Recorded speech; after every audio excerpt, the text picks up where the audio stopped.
What are the symptoms of anxiety? The symptoms of anxiety include excessive worry and fear. Excessive worry and fear, just like it sounds, is where you are always worried about everyday living. You are worried about if you will be able to pay your rent, which is triggered by maybe financial difficulties.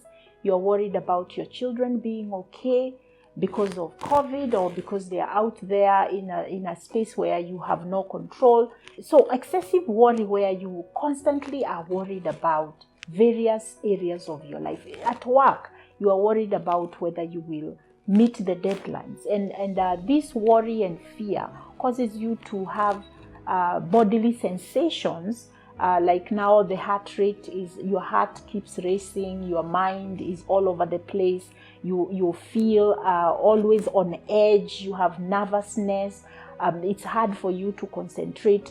These kinds of worries, they will trigger these symptoms that I'm talking about, where you are unable to be calm. And a lot of times people say, I feel so stressed.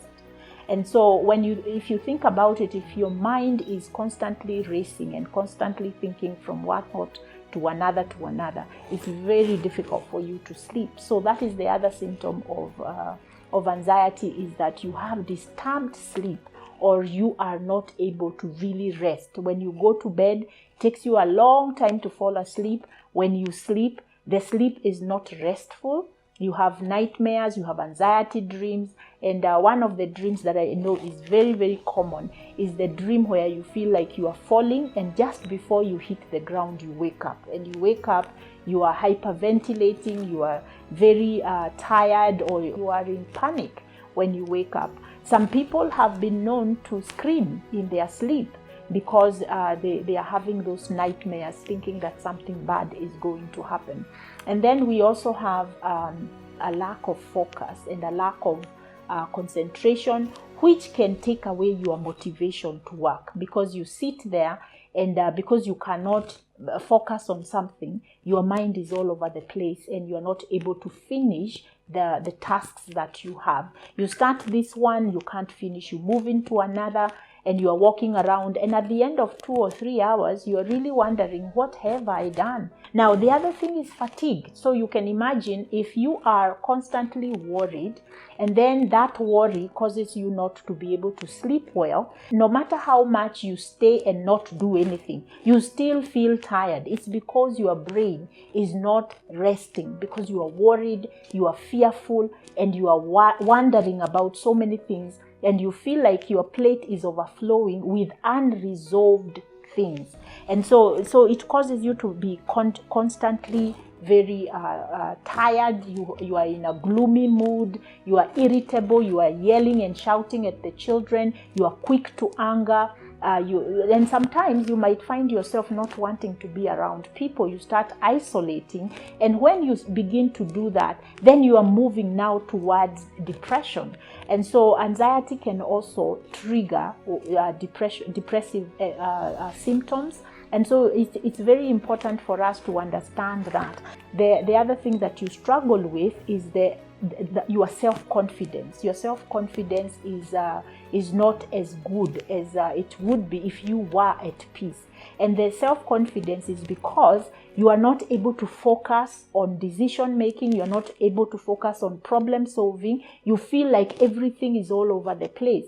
And so your confidence, even when you are doing the tasks that you are doing, is compromised. And so even when you do well, because of all this pressure that you have, you are not able to enjoy the process of getting the results that you are looking for. And so eventually, as a person who has a lot of anxiety, you end up having what we call imposter syndrome, where because you didn't enjoy the process and you are working under so much pressure, you didn't have pleasure in the process. And so you think everybody is happy about what you have accomplished, but you yourself, you don't feel any joy out of it. Or even if you do, it doesn't last, because again, you will start now wondering, did they say I did good because they want me to just feel good? So you have self-doubt. You don't have a lot of a lot of feeling of I have control over this.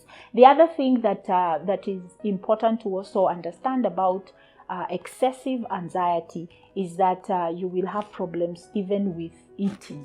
Your nutrition is not good, and so you tend to some people will find themselves either skipping meals, they are not eating well, they are not even drinking water, they are not hydrated. And so what happens is that there are some physical symptoms that they will experience, like ulcers, low energy because of not giving their body good nutrition. And then those who go into emotional eating, they are only craving for carbohydrates or starches, and so they gain weight, or what happens to them, their immune system is low because they are not feeding their body the right way. And so it's important to understand that anxiety will create those physical symptoms. Ulcers, all of us know that when you have a lot of stress, it triggers what we call the hormone of cortisol, and it affects your GI system. And then I also know people who bodily wise, they will find themselves running to the toilet a lot because they feel like they are feeling like they have diarrhea, and they struggle with that. The other things that physically you feel when you have anxiety is muscle tension, very much, because again you keep because of staying in that anxiety, your body keeps producing adrenaline, which keeps you intense, in a state of being very feeling tense. And so that will cause back problems, it will cause neck pains, it will cause muscle pain, muscle tension, and so it's very important for us to understand the need to manage our anxiety, so that even physically we are okay. So you can imagine a person with very high anxiety, they are constantly sick, headaches because of the tension, and then you can also develop high blood sugar or even high blood pressure, which now creates much more suffering for you. And so these symptoms of anxiety, they are important to identify, so that you can get interventions before it becomes a situation where there is no point of return. So for more information and for more checking to see whether you struggle with this, go to our resource page, and I will have an assessment there for you to take to see the level of anxiety that you live with.